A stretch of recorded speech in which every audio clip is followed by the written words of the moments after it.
It is a major historical landmark. It just is. A woman has been nominated to the presidency from one of our two major parties. There have been other women before who have run, but none of them had the actual chance to become the presidency given our predominantly two-party system. So, for those who have followed the plight of suffragettes, women voters, look back at our history. There was a day when women could not vote. There was a time when someone like Susan B. Anthony was actually arrested for attempting to vote. Now, a woman is the standard bearer for the Democrat Party for the presidency. You just have to admit it is a historic moment. Here's the issue. Does being a female or a male qualify someone to be the President of the United States? I don't think so, and I don't think you think so.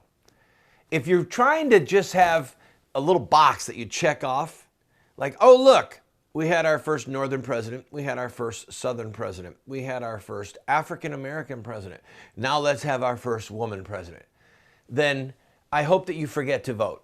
I really do. I hope that you actually forget to vote on Election Day, because if you think that this is a check off the box, that we're looking to fill some quota for the presidency, then I don't trust your intellect to be able to cast a vote intelligently. I'm sorry, I don't mean to insult you.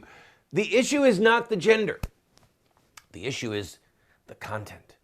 The content, the policy that this person brings.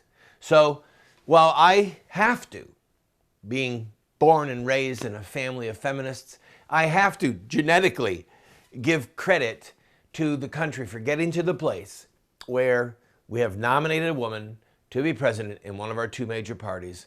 That's as far as I can go. Now, if the female had been Sarah Palin, boy, oh boy, I would trudge through 4 foot of snow to help that woman become the president. Based upon policy. The president, as the chief executive of this country, is based, the purpose you have someone there is the direction that they will take the country based upon their policy.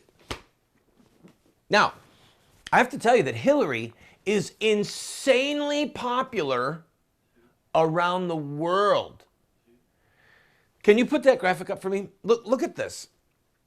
57% of the people that were polled in 25 top nations want Hillary to be the president.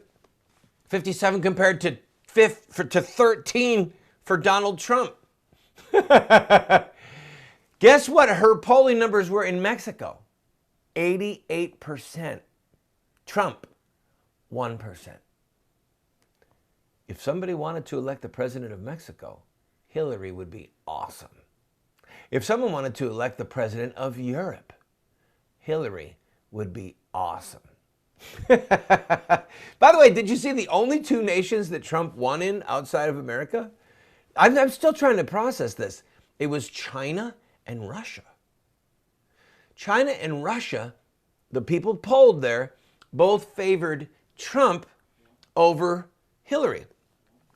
My gut on that, and I could be totally wrong, is that they're either looking for someone who they can really negotiate with and sit down and have respect for, or they're just so predisposed to a strong man, to somebody who is a little bit on the authoritarian side, that Donald Trump appeals to them.